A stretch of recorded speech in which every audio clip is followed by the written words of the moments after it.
and we're here at Gear Issue 33, and we are reviewing Civil War II in America, Who Would Win, an in-depth analysis by John Mark. Now, guys, this particular video has been taken down, I guess, by John Mark and then re-uploaded by another channel. I will leave the full video in the description box for you guys, as well as that channel name in case you guys want to keep going back. Now, guys, I did state that I would eventually do a critique of this particular one before I did my own scenario. Now, the way we're going to do this is we're going to break this up into about 5 parts. I'm going to go ahead and try to release part 1 this afternoon, maybe part 2, looking at a couple of the key points at each time, and then give an overall final analysis. Now, guys, remember, we're just critiquing an actual scenario. We're going to see exactly how much of it's realistic or not. One more thing, too, he got this for the most part from a Red Team planner. But with that there being said, though, let's go ahead and dive into this.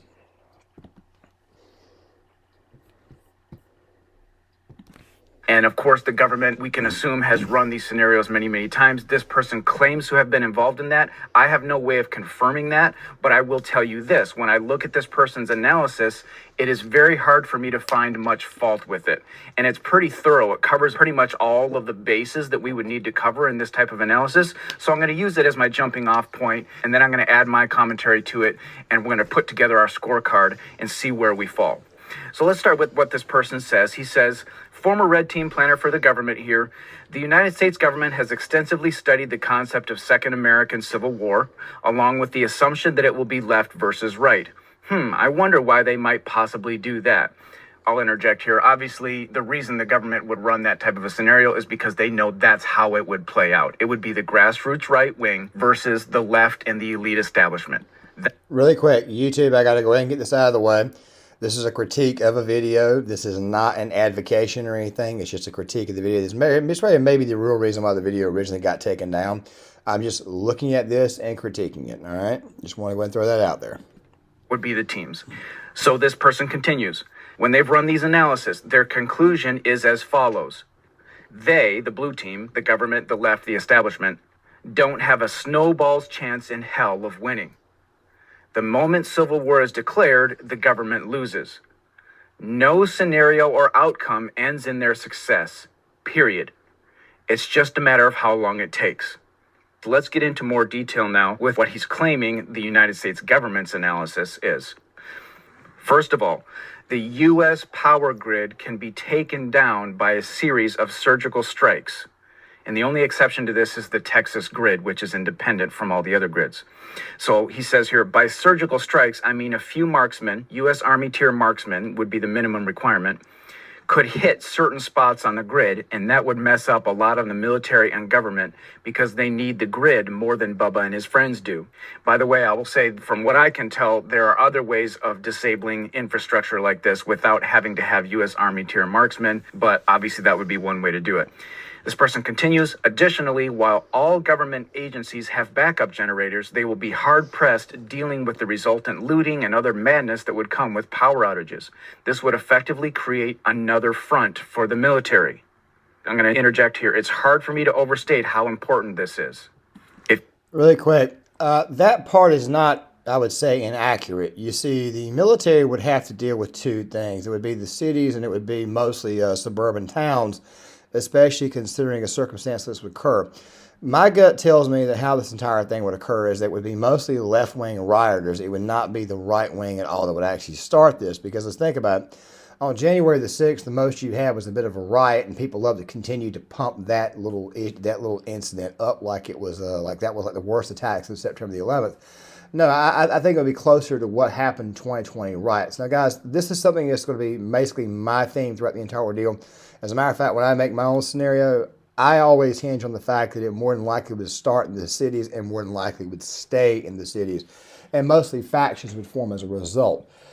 I think what Mark was doing was he was looking at the entire country as a whole and brought the Texas power grid being on its own. Of course, other power grids not being on their own. Of course, this is actually pretty true. If you shut the power and you actually disable the infrastructure, yeah, it's going to cause a lot of problems. It's mostly going to be prevalent in the cities because the cities themselves only have about a 3 to 5 day supply. As a matter of fact, there's a thing going on right now where it's believed that diesel is about to run out. If diesel runs out, who are you going to choose? Are you going to choose the cities where you got to drive across bridges, you got to actually wait, you're going to lose a lot of gas? You're going to drive to areas that does not require that? Keep that in mind for later on in this project. have the power knocked out for days, weeks, even months on end in one of these major leftist cities, it's going to be everything that the military and police can do just to keep order, much less to fight against revolutionaries. The police in these major cities are staffed just for bare bones crime suppression. That's it. The only exception is DC, which is kind of a militarized zone, and New York City, which has a little bit more as far as police presence. But any other major city, the police are not going to be able to handle it. The military would have to come in, and we're going to look at some of the numbers in a minute. But this is a very, very important point. The military and police would be fighting a two-front war. This person continues, it would also turn the people against the government more quickly and paralyze the government's propaganda machine. Worse still, the key points of the U.S. power grid are publicly obtainable information, and not only are the vulnerable points too many to be effectively guarded, they're not guarded anyway.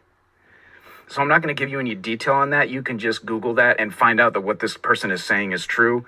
You say, why in the world isn't this stuff guarded? It's because it's expensive, and as a person is saying, it would be very hard to properly guard all of these locations. Why is it so vulnerable? It's not like there's no backup built in, but the bottom line is it's very, very expensive, and without some kind of an emergency to drive it, there's very little motivation to spend the insane amounts of money that would be required to properly shore this up.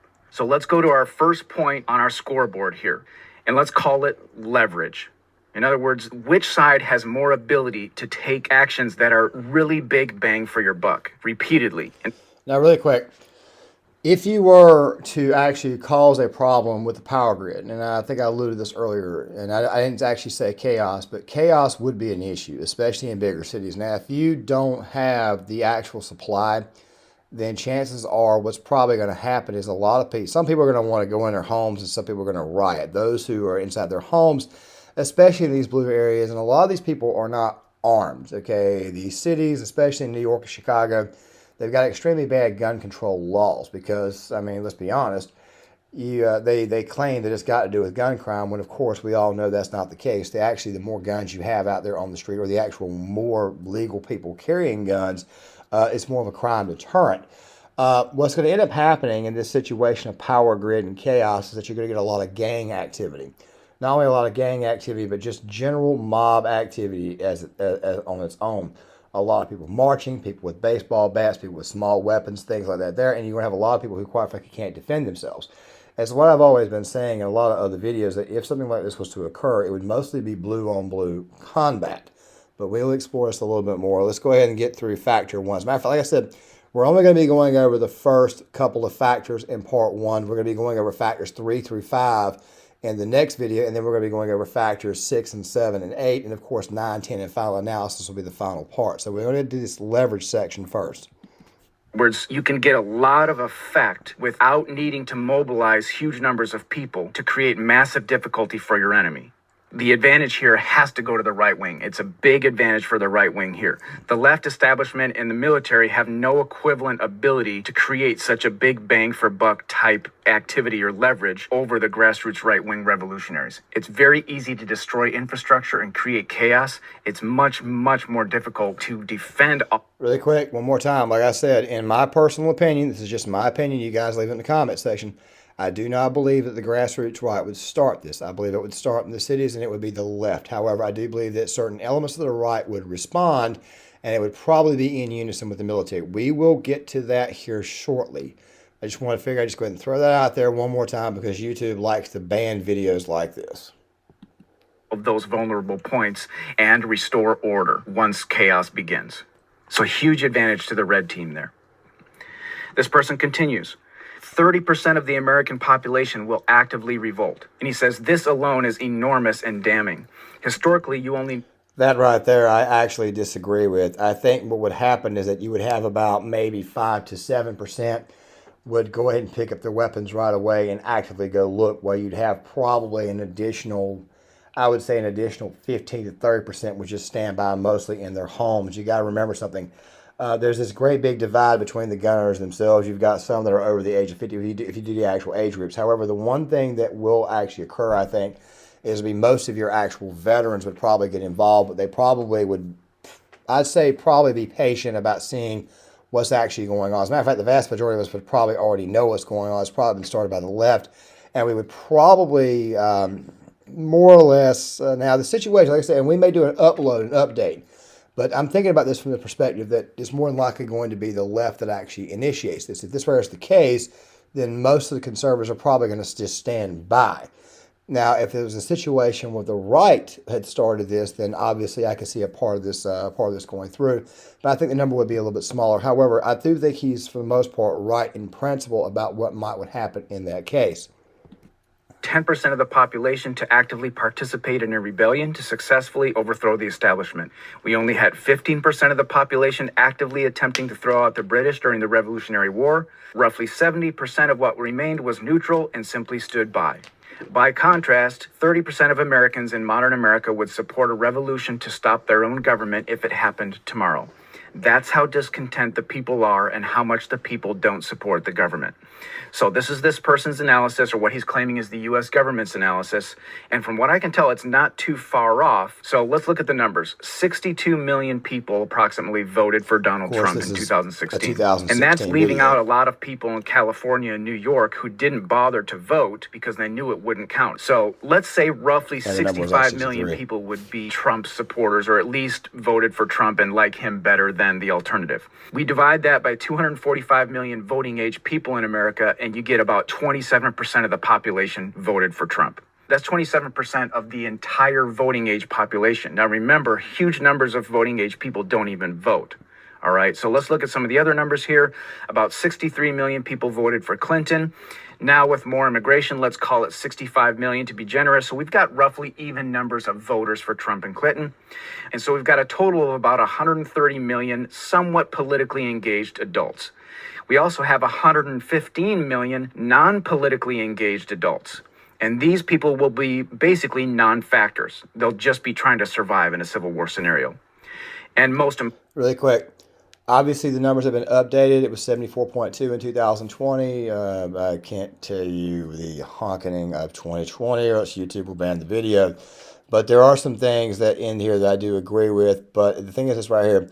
Of 74.2 million people, I think the real number is probably somewhere between 15 to 25 that might be inclined to actually step up, where an additional 25 would actually probably sit down. Now, when I talked about the 5.7% number, what I was really meaning was the actual population. I want to just go ahead and apologize for that now. What I meant to say was the actual adult population on the actual conservative side. About 5 to 7%, which is probably going to be anywhere between 10 to 15 million, would probably actively say, look, I'm ready to go, which of course would be mostly a standby measure. The other 15 to 30 million would probably not come in unless they actually felt it was actually convenient. You gotta say something else too. Some people will oftentimes sit back and be bystanders because they don't know which side is going to win. Some people may think the government may win right away. But let me go ahead and make this point really quick. This is the same military that could not hold Afghanistan. It's the same military that found a way. I mean, I know this because I was in the military. That found a way to actually do, let's just say, they weren't exactly able to secure Iraq either. I just want to go ahead and throw this out here. And America obviously is much, much bigger with much, much more passes, much, much more, the terrain is not as friendly. I just figured I'd throw that out there. Importantly, of course, we have to not just look at the numbers of people, but the numbers of people that have guns.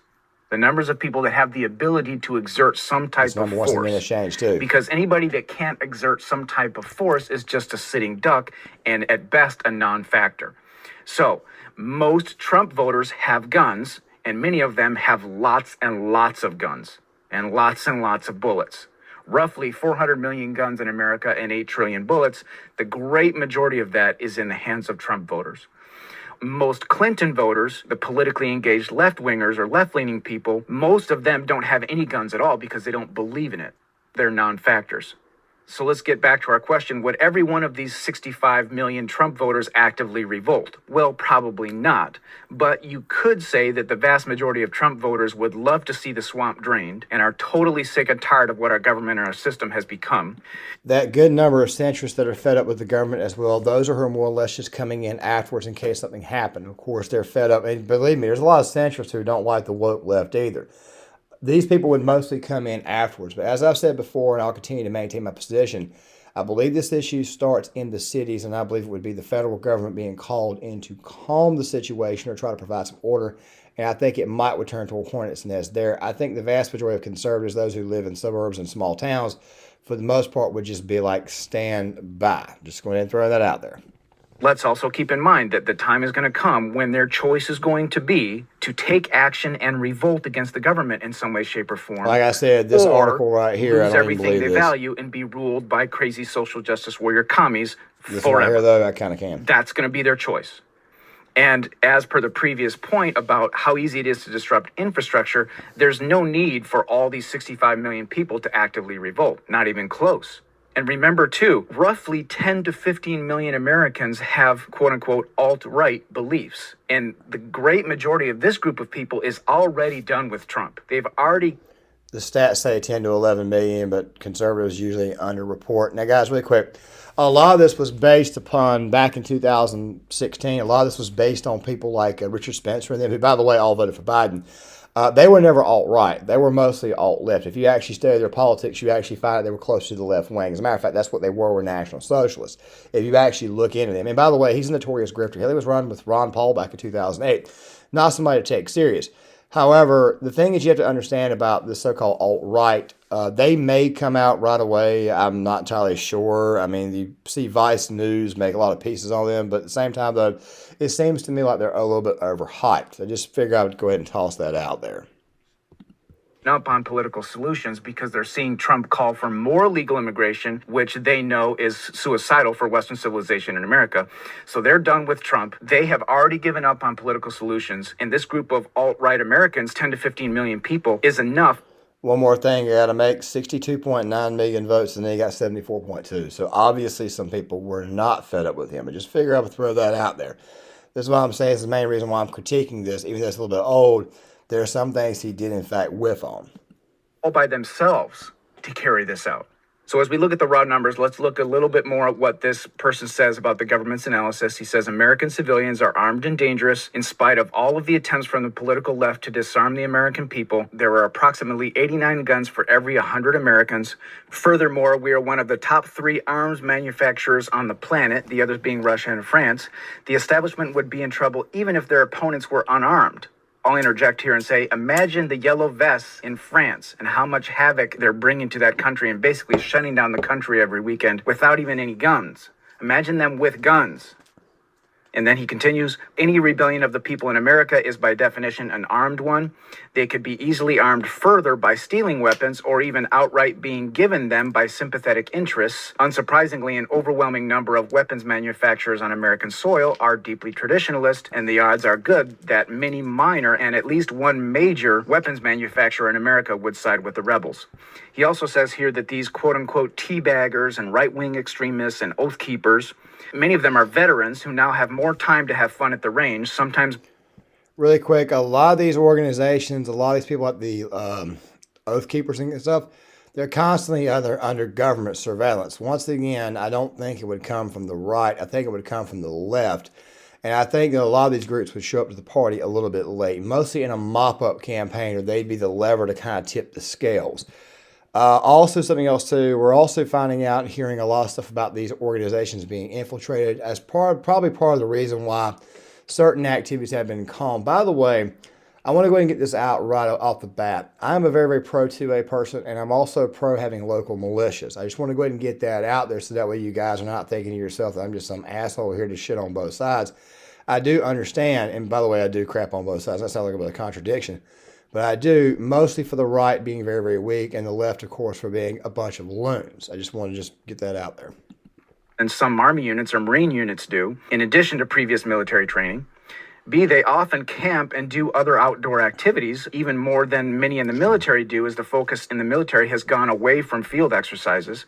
And C, they often have better equipment outside of armor and heavy weapons than the military. And he says here, the fact that the military has better armor and heavy weapons is kind of irrelevant because many of the places in which the revolutionaries could hide would make that kind of war that the United States fight with that type of equipment basically pointless. And mountains, streams, hills, out in the country. You got to understand something. The United States military has not fought a war in that type of terrain since World War II, for the most part. You know, Korea was mostly mountains and rocks. Vietnam, mostly jungle. And of course, we all know about the desert, but actual farmland, things like mountains and hills, green hills, this is going to be a much more difficult, especially if you're going through Appalachia and through the woods. We have, I mean, even if we train there, we are not exactly, you know what I'm saying, actually actively involved there as much as you might would think. This probably would be a factor. He's alluding to here is fourth generation warfare. For example, the United States military has had a very tough time in Afghanistan against a bunch of 90 IQ guys with flip-flops because they're fighting fourth generation warfare. So we'll get into that a little bit more in a second, but that's what he's hinting at here. So let's look at the raw numbers. We've got 50 to 65 million grassroots right-wing people. Let's say 10 million on the low side, alt-right people who have already given up on political solutions. In this grassroots right-wing group, it's majority men, it's majority white, it's majority gun owners. It's about 25 to 28% of the voting age population, which is much more than enough to carry out a revolution.